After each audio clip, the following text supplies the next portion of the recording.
நீங்கள் கவலைப்படாமல் போங்கம்மா, அப்பா நான் பார்த்துக்கிறேன் அப்படின்னு மதி வந்துட்டு அவங்கள்ட்ட சொல்லிவிட்டு, இது ஒன்றும் நடக்காது, இதெல்லாம் வழக்கம் நடக்கிற சண்டை தான். நீங்கள் இனிமேல் இப்படிலாம் ஃபோன் பண்ணாங்கன்னு வராதீங்க, ஃபோன் பண்ணால் எடுக்காதீங்க, ஃபோன் பண்ணால் நீ ஃபோன் எடுக்காமல் எனக்கு ஃபோன் பண்ணி என்ன நடக்குதுன்னு கேட்டுக்கிட்டு அப்புறமா நீங்கள் வாங்க, அம்மா நீங்கள் முதல்ல அப்பாவை கூப்பிட்டு போங்க. இல்லைம்மா இல்லை மதி, வீட்டில் ஏதோ அப்படி இப்படி சொல்கிறாங்க, அதை நீ பார்த்து செஞ்சுக்க மதி, கொஞ்சம் அட்ஜஸ்ட் பண்ணி போடுங்க மதி அப்படின்னாங்க.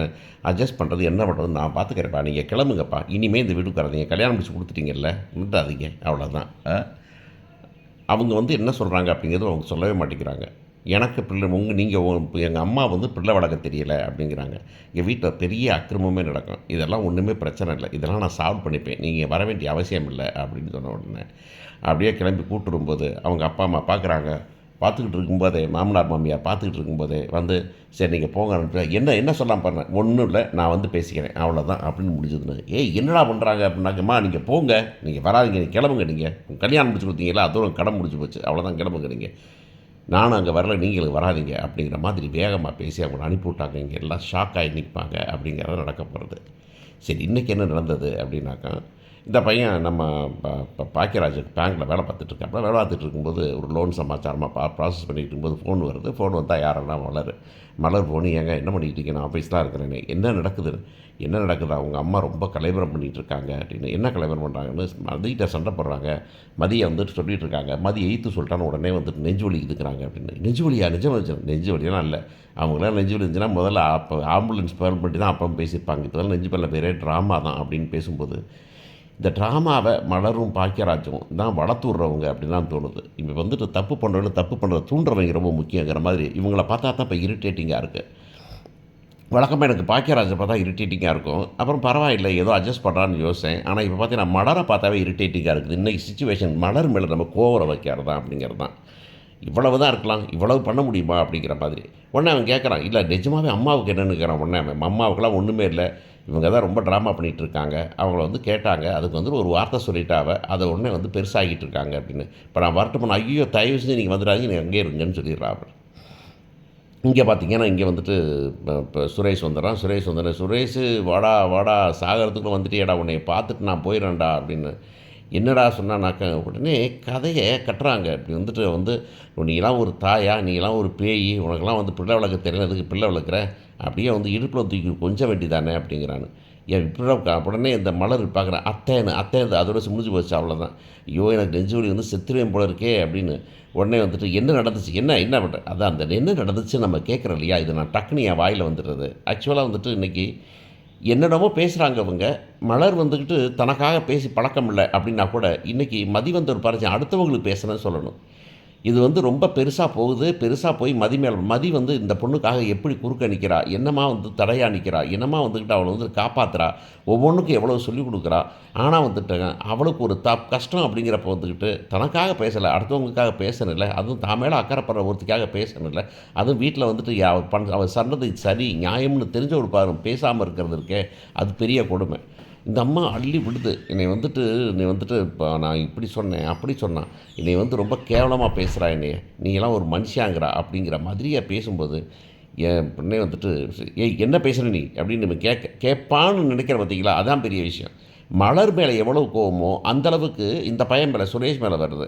அம்மா மேலே பாசம், அப்பா மேலே பாசம் எல்லாமே இருக்கட்டுமே, ஆனால் வந்துக்கிட்டு வரும்போது என்ன நடந்தது அப்படின்னு கேட்கும்போது சண்டை போடுறவங்க 2 பேர், மதியோட மாமியாரும். அப்போ என்ன பண்ணணும், அண்ணி என்ன தான் அண்ணி நடந்துச்சுன்னு கேட்கணும்ல, ஆனால் கேட்க மாட்டேங்கிறான். ஒன்று மலர் சொல்லணும், இல்லை இவன் கேட்கணும். விசாரிப்பு அப்படிங்கிற சமாச்சாரம் நார்மலான மனுஷனுக்கு இல்லாமல் போயிடலாம். இவர் ஒரு போலீஸ் இன்ஸ்பெக்டராக ஒரு ரோல் இருக்கும்போது ஒரு விசாரணை நடக்கணும்ல, அதெல்லாம் எதுவுமே இல்லை அப்படிங்கிறலாம். எங்கள் அம்மா அப்பா பண்ணால் என்ன வேணாலும் சரி அப்படின்னு நினைக்கிற, இந்த என்ன வேணாலும் சொல்கிறேன், அட்லீஸ்ட் அங்கே சொல்லிட்டுனாச்சு வந்து பொண்டாட்டிகிட்ட வந்துட்டு என்ன பண்ணுறது, வயசானவங்க இப்படி பண்ணுவாங்க அப்படிங்கிற நார்மலான ஆம்பளைங்க இருக்காங்க. அதில் அதுக்கு உதாரணம் வந்துட்டு பாக்கியராஜ். என்ன பண்ணுறது, வயசாகிடுச்சுல, அதுக்கு நம்ம ஒன்றும் சொல்ல முடியாதுல்ல அப்படிங்கிற மாதிரி சொல்கிறது. ஆனால் அது கூட இல்லாத ஒரு மட்டியாக வந்து சுரேஷா காமிச்சிருக்கிறது, தன்னுடைய ப்ரொஃபஷனுக்கும் படித்த படிப்புக்கும் ஒன்றுமே இல்லை அப்படிங்கிறது தான். அந்த பொண்ணு சொல்லுது, நான் அப்படிலாம் ஒரு வார்த்தையும் சொல்லலைன்னு. ஏய் என்ன பேசுகிற நீ அப்படின்னாக்க, இங்கே பாருங்க அப்படின்னாக்க, பேசாத வாய மூடு அப்படிங்கிறான். இது வழக்கமாக அந்த ஸ்கூலில் இந்த பேரண்ட்ஸ்கிட்ட அப்புறம் இந்த மாதிரி ஆஃபீஸில் என்ன நடந்துச்சு அப்படின்னு கேட்க வேண்டியது, கேட்டு பதில் சொல்ல வரும்போது வாயமூடு அப்படிங்கிறது. இது நம்ம ஊரில் நம்ம கேட்டு சலிச்சு போன சமாச்சாரம். அந்த மாதிரி தான் வந்துட்டு வாயமூடு அப்படிங்கிறான். உடனே வந்துட்டு அந்த அம்மா வந்துட்டு சொல்லாமல் இவ்வளோ பேசுவியா நீ? அம்மாட்ட மன்னிப்பு கேளுன்னா மன்னிப்பு கேட்குறதா? நான் ஏன் மன்னிப்பு கேட்கணும்? நான் எதுக்கு நான் தப்பு பண்ணேன்னு. என்ன பண்ணி சொல்லிட்டு தப்பு பண்ணுறியா? அப்படின்னு. நான் தப்பு பண்ணலை, நான் ஒன்றுமே சொல்லலை அப்படின்னு. இவ இப்படி தாண்டி பேசுவாடா, இப்படி சொல்லுவாடா, அப்படி சொல்லுவாடானாக்கா இந்த பிள்ளை சொல்லுது. இங்கே பாருங்கள், நான் சொன்னதில் 10% அதில் இருந்துனாக்கா இந்த பிள்ளை எந்த விதமான பதட்டமும் படலை அப்படிங்கிறதான் மதி. நான் உண்மையை பேசுகிறேன், நான் ஏன் பயப்படணும் அப்படின்னு. இது எல்லாம் இந்த காலத்தில் தாங்குமா அப்படிங்கிற ஒரு கொஷின் ஒரு பக்கமாக இருந்தாலும் கூட வந்துட்டு இந்த பொண்ணு வந்துக்கிட்டு இந்த அமைதியாக நின்று பேசுறது இருக்கே, இந்த உண்மையை பேசுகிறேன், நான் ஏன் கலங்கணும், நான் ஏன் பதறணும் அப்படிங்கிற மாதிரி அந்த பொண்ணு பேசுறது ரொம்ப நல்லா இருக்குது. 10% கிடையாது அப்படின்னாக்கா. பார்த்தியா, நான் வந்துட்டு பிள்ளை வளர்க்க தெரியாதவ, நான் வந்துக்கிட்டு இப்போ வேலை செய்ய முடியாதவ, நான் வந்துக்கிட்டு பிள்ளைகளை கெடுத்து குட்டிச்சவராக்கி வச்சுருக்கவ, நான் இடுப்பில் பிள்ளையை தூக்கிட்டே திரிகிறவ, நான் எல்லாத்தையும் இப்படி பேசுகிறவ, இப்போ நான் பொய்காரின்னு வேறு சொல்கிறியா அப்படின்னு எடுத்து எக்ஸ்ட்ரா பில்டிங் போடுது. இப்போவும் மலர் பார்த்துக்கிட்டே இருக்காங்க அப்படிங்கிறது தான் பெரிய கொடுமை. வாய ஆனது நம்ம வந்துட்டு மீன் திறந்த மாதிரி வாயை திறந்துட்டு அப்படியே அடங்கி போகிறது இருக்கே, அது வந்துட்டு இன்றைக்கி இரிட்டேட்டிங். அதுவும் மீனாவுக்கு இதெல்லாம் ஒரு சான்ஸ் அந்த பிள்ளைக்கு வெளியே வர்றதுக்கு. ஆனால் அஃப்கோர்ஸ் நம்ம ஆளுங்க தெரியுமே, ஒரு நீட்டி முளைக்கி இழுத்து ஒரு டைமில் சொல்லுவாங்க அப்படிங்கிற மாதிரி இதுக்கெல்லாம் வந்துக்கிட்டு சீரியல் முடியும் போது தான் வரும். அப்பா வாயை திறந்தான் முன்போது முற்றும் போட்டுருவாங்கிற மாதிரி தான் கதை போகுது அப்படின்னு. அப்போ வந்துட்டு உடனே சொல்கிறாங்க, பாரு மன்னிப்பு கேட்குறியா? கேட்க முடியாது. மன்னிப்பெலாம் கேட்க முடியாது, எதுக்கு நான் மன்னிப்பு கேட்கணும் அப்படின்னு.